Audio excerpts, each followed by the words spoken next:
So in order to make our discussion a little bit easier, I've placed a little white dot on this wheel to help us see how much it has moved. So the first thing we need to talk about is angles. Because it's much easier to talk about how much this thing moved in terms of an angle than a distance. Because if I move this dot from here to here, first of all, the path is curved. So in order to measure the distance, I would have to measure along this path. I could get a piece of string and measure from here to here maybe, and that would do it. But the problem is that different parts of the wheel are moving different distances. While the dot moves from here to here, a point near the center of this circle is only moving from here to there in the same amount of time.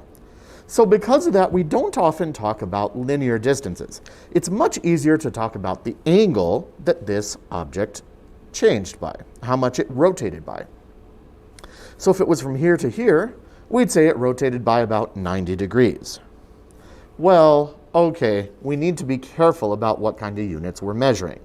Instead of using degrees, the proper units in physics to measure this sort of angle are radians.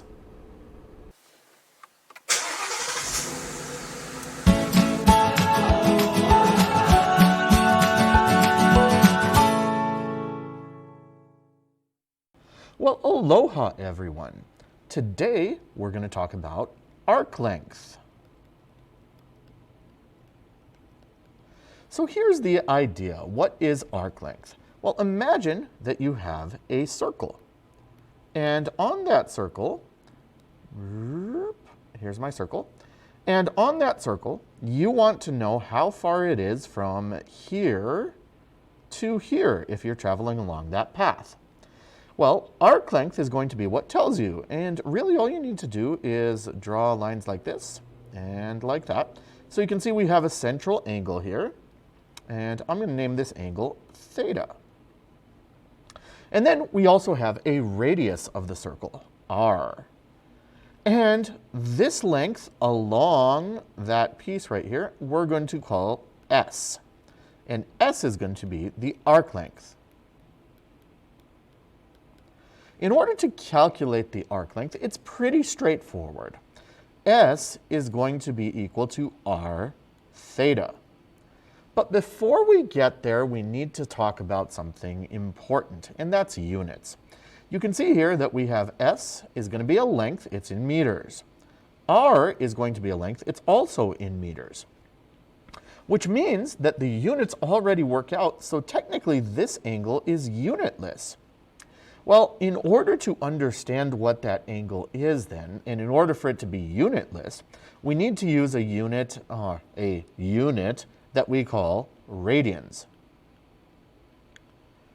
So what is this idea of radians? Well, just like there's different ways of measuring distance, you can have something like meters or feet or inches or kilometers, light years. There are different ways of measuring angles. You may already know about degrees. And so in degrees, you know that 360 degrees is a full circle. In radians, a full circle is going to be 2 pi radians. Sometimes we just abbreviate that RAD. Or RADS sometimes, depending on how you write it. But so there are 2 pi radians in a full circle. That means if you were only doing 180 degrees, a half circle, you would expect to have only pi radians as you go around that circle. So 360 degrees is a full all the way around, right? And 2 pi radians is a full circle. If you go 180 degrees, that means you turn around completely, right? And so this is going to be pi radians. If you want 90 degrees, that is a right angle.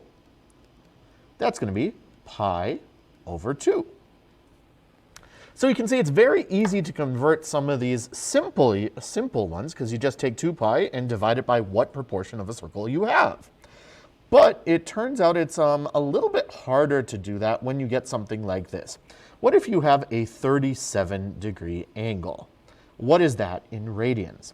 Well, in order to do that, we're going to use a conversion factor. And that conversion factor is going to be based on the fact that 2 pi radians is 1 full circle, 360 degrees. Knowing that 360 degrees equals 2 pi radians, we are going to create a conversion factor. And all that means is we're going to make a fraction based on those two things. So I'm going to put times a fraction. And here's how it works. Whatever I want is going to go on the top of the fraction. And whatever I want to get rid of is going to go on the bottom of the fraction. So here I see that I want radians. So I'm going to put 2 pi radians on the top of the fraction. 2 pi radians. And I want to get rid of the degrees. So on the bottom of the fraction, I'm going to put 360 degrees. Now, when you look at this, you'll realize that that's a fraction. You could reduce this to pi over 180. That would work. Actually, any of these 3 equivalents would work. Any equivalent 2 would work. So I could use pi over 2 over 90. That would work. I could use, pi over 3 over 60 or something like that. That would work just as well. But here, you can see that we have 37 degrees and 360 degrees. So the degrees are going to go away, and we're going to be left with radians as our sort of kind of unit. Radians aren't actually a unit, they're a proportion, and so because of that, they don't work like other units in physics. Think of them as sort of a placeholder because we got uncomfortable that that number doesn't actually have units. Okay, so you can see that's going to cancel, and then it's just as simple as typing this into your calculator. So 37 times 2 pi divided by 360 is going to give me 0.6 actually. 0.645, let's round that to 6, radians. Now, sometimes it's better to leave this in terms of pi. So because of that, I'm not going to include the pi when I put it in my calculator, and I'm just going to leave it in terms of pi. So 37 times 2 divided by 360 is going to be equal to, that's not great either, 0.205.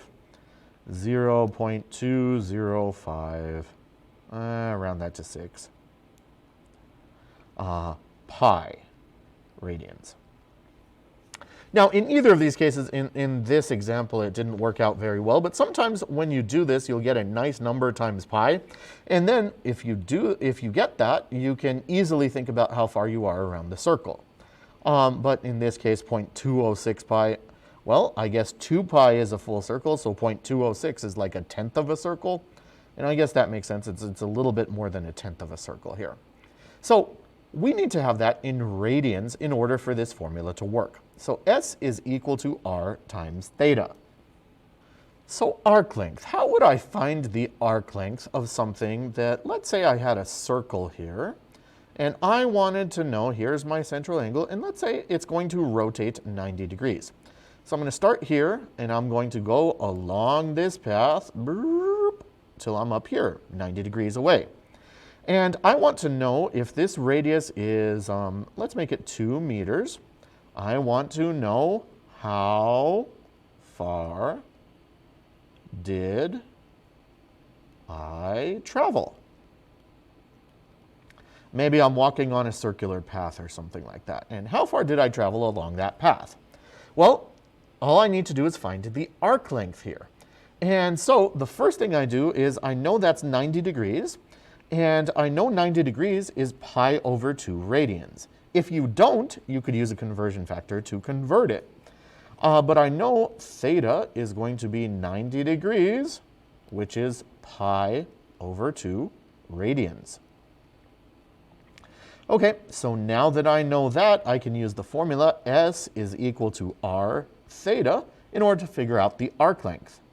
In this case, it's going to be R is 2 meters. And theta is going to be times pi over 2. This is equal to, well, look at this. That's pretty simple. 2's cancel, and we're just left with pi meters. Now, of course, when we do a linear measurement like this, it doesn't make sense to leave this in terms of pi, because my meter stick is not calibrated in terms of pi. It's calibrated in meters. So what's this going to be? This is going to be about 3.14-ish meters, give or take.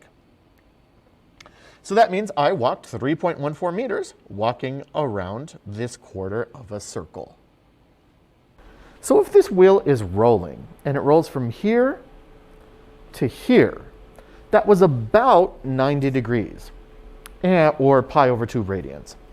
And it turns out there's an interesting relationship between arc length and how far this wheel rolled. It turns out that the arc length from here to there is exactly equal to how far this wheel rolled. Well, as long as it didn't lose traction.